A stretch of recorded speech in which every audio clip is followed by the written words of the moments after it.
मजदूर संघ का 21वां अखिल भारतीय अधिवेशन 3 दिवसीय उड़ीसा के धार्मिक स्थल भगवान जगन्नाथ की पुरी में 6, 7, 8 फरवरी को संपन्न हुआ।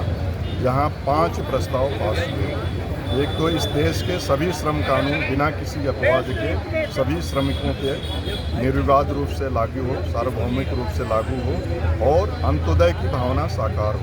दूसरा, ठेका मजदूरों का शोषण समाप्त हो और उसको समाप्त करने के लिए जो आवश्यक संशोधन कानून में होना चाहिए उसको किया जाए। तीसरा, आंगनवाड़ी कर्मियों को सरकारी कर्मचारी घोषित करते हुए उनको वेतन भत्ते और सामाजिक सुरक्षा प्रदान किया जाए। चौथा, जो त्रिस्तरीय जो व्यवस्था है उस व्यवस्था को पुनर्जीवित कर उसको प्रभावी और व्यवहारिक बनाया जाए और नियमित किया जाए। और पांचवा प्रस्ताव था जो जनरल भर्ती, सामान्य भर्ती पर रोक है उसे हटाई जाए। उसके अतिरिक्त 21 नवंबर 2025 को जब यह 5 कोड, जो 4 कोड भारत सरकार ने बनाए, वेज कोड, न्यूनतम वेतन 2019, सामाजिक सुरक्षा वेतन 2000, सामाजिक सुरक्षा अधिनियम 2020, OSHWC, व्यावसायिक सुरक्षा स्वास्थ्य एवं वर्किंग कंडीशन, और चौथा कोड जो है IR, इंडस्ट्रियल रिलेशन कोड। इन 4 कोड में से 2 कोड का भारतीय मजदूर संघ ने स्वागत किया। पहला जो न्यूनतम वेतन कोड है, हिंदुस्तान के इतिहास में आज़ादी के बाद 78 वर्षों बाद पहली बार इस देश के प्रत्येक श्रमिक को न्यूनतम वेतन मिलेगा, इसकी गारंटी भारत सरकार ने दी है। उसके लिए जो फ्लोर वेज होगा वो भारत सरकार तय करेगी और उससे कम वेतन कोई भी राज्य सरकार नहीं तय कर सकती। और अगर वो वेतन नहीं मिलता है तो कर्मचारी और श्रम संगठन दोनों को अधिकार दिया गया है, वो जो है इसकी शिकायत कर सकते हैं। इसलिए भारतीय मजदूर संघ ने स्वागत किया है। यानी ये सार्वभौमिकरण है, ये अंत्योदय की भावना से भारत सरकार ने किया है, इसका बीएमएस स्वागत करता है। दूसरा, जो सामाजिक सुरक्षा का कोड है, तो ESIC का दायरा भी पहले कुछ अधिसूचित उद्योगों में कार्यरत श्रमिकों के लिए ही पात्र था। उसमें यह दायरा अभी जो खतरनाक उद्योग है, अगर उसमें एक कर्मचारी भी कार्यरत है तो उसको ESIC के तहत जो दुनिया का जो राज्य कर्मचारी राज्य के बीमा है, वो दुनिया का सबसे बड़ा ये स्कीम है, उसको लागू किया है। इसलिए बीएमएस उसका स्वागत करता है। लेकिन कुछ विषय हैं, जैसे जो व्यावसायिक स्वास्थ्य एवं सुरक्षा कार्यस्थल पे है, उसमें जो है थ्रेश होल्ड भारत सरकार ने बदला है, जिसका बीएमएस कड़ा विरोध करता है।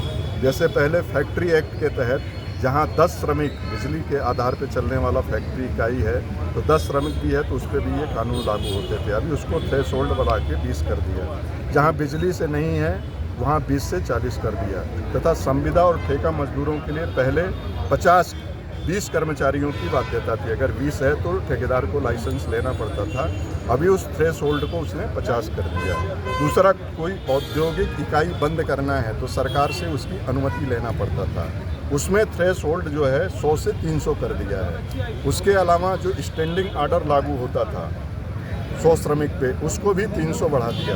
तो भारतीय मजदूर संघ ये मांग करता है कि जैसे इस देश में 1854 का पुलिस एक्ट बदला गया, और मेरा ये कहना है उदाहरण के साथ, अगर एक व्यक्ति भी अपराध करता है तो उसके खिलाफ अपराध पंजीबद्ध होता है, वैसे ही सार्वभौमिक रूप से हिंदुस्तान के सारे श्रम कानून और सामाजिक सुरक्षा हिंदुस्तान के प्रत्येक कामगार कर्मचारी को मिलना चाहिए, चाहे वो असंगठित क्षेत्र में काम करता है, चाहे वो संगठित क्षेत्र में काम करता है, चाहे वो भारत सरकार कर्मचारी हो, चाहे वो राज्य सरकार का कर्मचारी हो।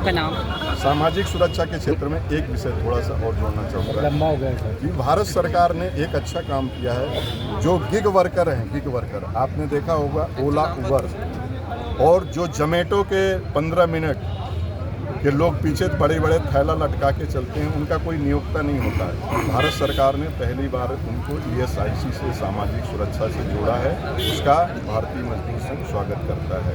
EPS के तहत जो पेंशन है 1000 न्यूनतम, उसको 7500 किया जाए। जो EPF के लिए पात्रता सीमा 15000 है, उसको 30000 किया जाए। ESIC के लिए जो पात्रता सीमा 21000 है, उसको 42000 किया जाए। और बोनस एक्ट 1965 के तहत जो वार्षिक गणना 7000 है, उसको 14000 किया जाए। और यह भी डिमांड है कि पात्रता सीमा भी बोनस की हटाकर हिंदुस्तान के सभी मजदूरों को मिले। इतना ही कहना है। आपका निश्चित नाम? रूप से भारत सरकार और मध्य प्रदेश सरकार इस संबंध में बीएमएस के डेलीगेशन को बुलाएगी और ये जो शंका और आक्रोश है हिंदुस्तान के कामगारों का, उसका समाधान करेगी। संजय सिंह, अध्यक्ष भारतीय मजदूर संघ। सर एक बात बताइए, मतलब कहना चाहिए मजदूर संघ आप सरकार की जो एक कड़ी के रूप में काम करता है, ये जो मांगे हैं आपकी, ये ज्ञापन आंदोलन तक सीमित रहेगी या सरकार के खिलाफ प्रदर्शन विरोध भी होगा?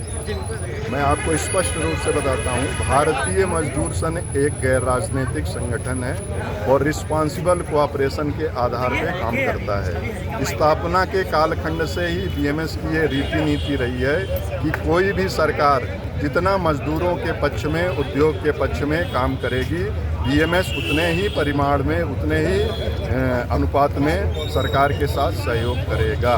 इसलिए अगर सरकार इस ज्ञापन में ही चेतावनी भारत सरकार को दी गई है कि दिल्ली में एक बड़ा आंदोलन की बीएमएस की तैयारी है, उसके पहले सरकार केंद्र बीएमएस के साथ डेलीगेशन के रूप में चर्चा करे और भारतीय मजदूर संघ ने जो मजदूर विरोधी अधिनियम में शामिल हैं उसको हटाने के संशोधन के लिए जो अपनी मांग प्रस्तुत की है, वो मांगों को समाहित करते हुए हिंदुस्तान के मजदूरों का कल्याण करें। आपका एक बार फिर से नाम पद बताएं। संजय सिंह, अध्यक्ष भारतीय मजदूर संघ, मध्य प्रदेश।